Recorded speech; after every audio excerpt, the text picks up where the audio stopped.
運用銳角鈍角檢測器檢測銳角和鈍角。運用銳角鈍角檢測器檢測左面例一中嘅角。步驟一：檢測器嘅藍色頂端重疊需要量度嘅角嘅頂點。步驟二：兩點保持重疊，同時移動檢測器，使檢測器中嘅黑線與需要檢測角嘅其中一條線重疊。步驟三：觀察另一條需要檢測嘅線，佢所組成嘅角係比直角大啊，定係比直角細？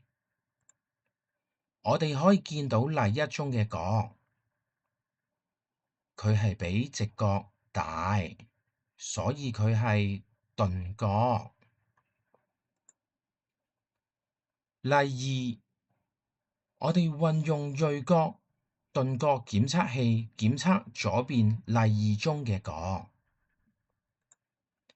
步驟一：檢測器嘅藍色頂點重疊需要檢測嘅角嘅頂點。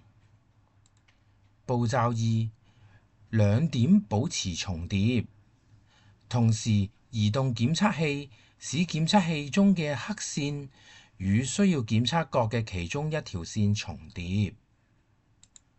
步驟三：我哋觀察另一條需要檢測角嘅線，佢所組成嘅角係比直角大啊，定係比直角細？